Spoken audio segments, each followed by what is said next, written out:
I'm Jesse. I'm Harry. We're from JD Fabrication. Yeah, and this is our plus 2 1/4 long travel kit.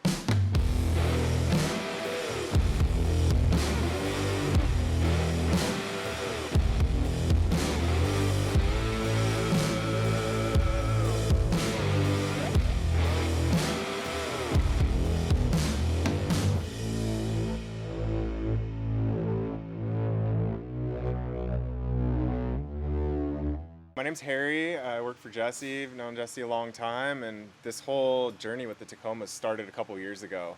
I originally bought a Tacoma just as a daily driver. Just got tired of driving a big truck. One day after work, I was talking to Jesse. I'm like, I kind of want to put some bigger tires on it. But the issue with the Tacomas has always been the tire clearance. As soon as you want to try to put a bigger tire on, you're into the body mount, all the firewall issues, and so I'm talking Caster. yeah, and then you lose caster. So I'm talking to Jesse about this stuff, and the mad scientist that he is comes up and goes, "Why don't we just cut the lower arm pivots off and push them an inch forward?" And I'm just kind of like laugh. I'm like, "Oh God, Jesse's on a good one Yeah. as he usually is, right?" And the more we start talking about it, he's explaining it to me, and as he does with confidence with most of his stuff, I'm like, all right, let's do it. So a few days later, we had the truck in the shop, and we Cut everything off. yep cut the lower pivots Started off. figuring it out. And what we came up with was a whole new lower subframe essentially that allows you to push the lower control arm in increments of a 1/4 inch from a quarter all the way up to 1 inch forward. And so you have a big range of adjustment, and through that process we uncovered a bunch of additional details, right? Like one of the main things that we weren't even really necessarily out to solve was how weak the stock lower arm tabs are on a Tacoma. They're not even I don't think they're even an 1/8 inch thick. Yeah. Just the mounts that come off the frame. Yep. So Jesse's okay. Let's do them out of 1/4 inch steel. So we started there, and then I started playing around on Tacoma forums and seeing what guys were having issues with this and that. Another problem that was plaguing them was constantly knocking the truck out of alignment. So again, the mad scientist is, oh, we can make our own cam hardware and cam bolts, and so that's something that we did. And now you have the ability to, once you adjust camber caster, you can match drill and bolt your alignment cams into place. Coming from a background of big high dollar race trucks and expensive vehicles and stuff where we solve those problems, we said, hey, let's take some of that stuff and apply it to a Tacoma and make it not only easy, somewhat easy for your average person to install at their house with basic hand tools, but also make it real affordable. And so that's kind of the goal that we set out to do with that. So We did locating tabs on it, so it's a pretty easy install. The hardest thing is probably just cutting everything off clean. But after you do that, there's some locating tabs. You just bolt these things up. A little massaging is involved to get them to fit snug, but you bolt them up and weld them on. So, as the thing progressed, I'm posting pictures, and then I got guys messaging me going, I want that. How do I get that? We're starting to create a buzz. Do the contest, yeah. Everybody sent in pictures. Whoever had the most destroyed lower pivots, we gave out a free one, and it created this huge buzz, and people were just flooding pictures, which that created more people to know that how problematic the stock pivots are. The thing that's unique about these trucks is that they've been around for almost 15 years. 2005, over 15 years. Yeah. So 2005 to 2021. It's essentially the same chassis. And there's a lot of people that make long travel kits, and there's good quality kits out there, but there's some things that after talking to Jesse that we identified right away that we could do different. Yeah. So Like inner pivots, the inner joints, we don't use polyurethane bushings. We use 1 inch ball joints or 1 inch uniballs, and then what we do is we do a seal. We put a seal on each side of it with a misalignment and pack it full of grease to keep all the dirt out of it, keep it from squeaking. And then we use EMF ball joints at the outer, and the rebuildable, greasable ball joints. a lot of guys are running polyurethane bushings in the lower arms, Squeak. right? Yeah, you spend all this money for this fancy kit, and then you put these cheap polyurethane bushings in there that they squeak. And then the other unique thing is, because the camber caster is done through the lower control arm, right? You start clocking the lower control arm to make that adjustment. you're side loading the bushings. So, you're side loading a bushing that's meant to run, parallel to these tabs. So you side load it, and what it's doing, it just eats the sides of the bushings, wears them Squeaks out, more, yeah. squeaks more. So that's where, Jesse, again, like, no, we're putting uniballs in there, and, have custom misalignment spacers made to accept the seals and all those details. We spent a lot of time trying to get as much ground clearance out of it too. We pocketed out this lower arm for the CV boot to fit in to get as much ground clearance as possible for these things. Seeing now the popularity with like Ultra 4 and King of the Hammers and stuff, like an independent four-wheel drive is what guys want and are after. And with all these overland guys that are taking them out, loading them up with their family, they want to be comfortable. The thing that's cool too, right? Like another problem that the Tacoma has is you put bigger tires on them, the tires come up and start contacting the wheel well. So, you're limited in your range of travel based on, your upper uniball ball joint. So what we did is we ended up clocking the uniballs to allow the truck to have more dropout now.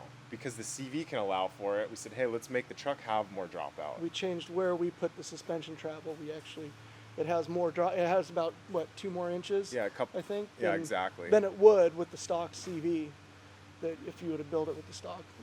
Yep. On a plus 2, yeah, you're getting 2 more inches of down travel.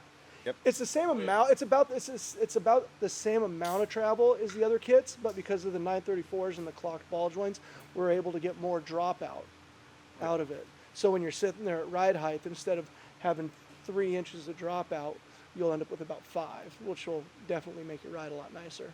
Yeah, and that's a big problem with the Tacomas, right? Is from the factory they're designed with equal parts up travel, down travel, but as soon as you go and start lifting these things to put bigger tires on them, a lot of these guys are driving around with these things with Topped out.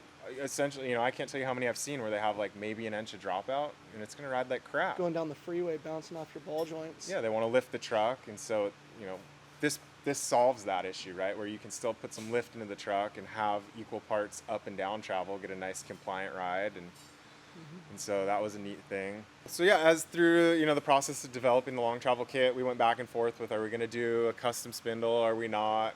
Weighing the pros and cons, and it really, like, at the end of the day, like, we can do anything you want. It's just money, and so for us, it's trying to create as much value for your dollar for the customer. And in this application, using a stock Toyota unit bearing just didn't make sense to go to a custom fabricated spindle. It's too labor intensive, it gets too expensive, and there's just no real benefit, right? This is effectively with our gusset kit on here that's, $100 worth of gussets that can be welded on. You're getting the strength of, a fabricated spindle more or less. Down the road, maybe we'll do one. Maybe we'll do one, but yeah, at that point, we're not going to use the Toyota unit bearing, and Jesse will probably come up with some crazy creation that everyone's going to want. But I promise you, it's going to be expensive. Yeah. Like, there's no doubt about that. Kind of what we're doing is like we call it like the trickle down thing, right? Like we do these high end big race truck stuff, and this is the design of something that we would everything has rod ends. We double shear it. So you don't want something in single shear. Like a stock tie rod end is just captive on one side, whereas this, it's got a through bolt. Exactly, runs a 5/8 through bolt, and is grabbing the rod end on either side. So again, taking high end off road, performance oriented things and applying it to the Tacoma. Our salesman that we deal with from Fox has this same kit on it, on his own personal truck, and he purposely just went to a coilover at first so that he could go through the valving stages and really work on the valving. So he was able to work on his own truck to get these shocks that we get for him valved basically as best as possible, so we can sell them to the customers. Yeah, it's pretty neat. We're in San Diego, Fox is in San Diego, so to be able to have that working relationship where they came up, brought mock-up shocks, we cycled everything out, figured out the correct hose length and routing and fittings and everything to make the install as clean as possible. And then again, to have one of their guys with our kit, figuring out the valve code and getting that dialed in right out of the gate, so the customer's not getting this and having to guess, okay, what do I do as far as valving? Yeah. So and then we've played around with spring rates a bunch. I think we initially started with, what was it, a 16 650? Yeah, I think so, 16. It's really hard with the spring rates on these things because everybody bolts something different on. Some of these trucks have 1,500 pounds worth of armor in gear in them, and bumpers, winches, and stuff. And some guys don't have anything. So when it comes to the spring rate, it might be tricky sometime. If you're really heavy, you're gonna have to go to a heavier spring rate, and it's kind of a playing game. You got to kind of figure it out almost. Yeah, we've kind of got it figured out as far as like if you're a real heavy truck and got a lot of weight, then that's where we say you could do a 18-inch 650. If you're on the lighter side, you'd go down to like a 18-inch 600. And then it depends too, like what you're using the truck for. Some guys that are like crawlers, they don't want a stiff spring because they wanted the thing to be able to flex and move around a little bit more and be a little bit more sensitive to the terrain. Yep. And so what is that? I don't know. Yeah, we've got customers that have gone down to even 500-pound spring rates. Guys that are more focused on four-wheel low type driving, and again, like I said, it's been cool to see like all the different applications that this stuff has been used for. We got guys that because this is the same chassis as a two-wheel drive. So we've got guys two-wheel drive, Southern California desert guys that just want to go fast, run this kit with multiple shocks, and want to go haul ass through the whoops, to guys that are on the East Coast that never take their trucks out of four low. And this kit kind of crosses all those genres, right? It's allows a bunch of different people to do it. And then we got guys that predominantly daily drive them and want to go play around every now and then. And the kit is very daily driver friendly.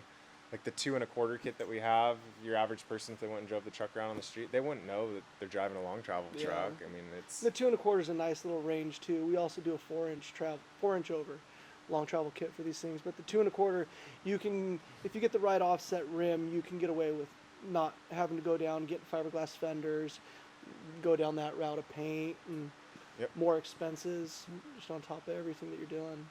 Yeah, and it just goes into like, again, we've got guys that want to run tight wooded trails and, keep their track width narrower, but still want all these benefits. So, you have the ability to do that. And then if you're more geared towards desert, wide open stuff, you want that wide stance, fiberglass look, you want to get sideways, a little bit more wheel travel, you go to the 4-inch over kit. Yep. So kind of, like I said, just trying to cover all the bases, with the kit. And it's kind of neat just to see the progression of IFS stuff and what guys are doing with it now and what they're using it for. And I mean, it's evolved a lot from what we used to do. It's just go fast and that was it. And if you're 4-wheel drive, you're married to a straight axle. So to build a truck that can kind of do a little bit of everything now and you can still drive it to work every day is really kind of neat. And I think that's probably the appeal to this truck, right? It's these trucks have become so popular. I think it's just a very versatile truck that you can use for a bunch of different things, and so it's been fun. At the end of the day, like we're just having fun with it, and like that's why we do it, right? It's just like, hey, what issues haven't been addressed? What can we do, and how can we have fun doing it? So, it's been a good time.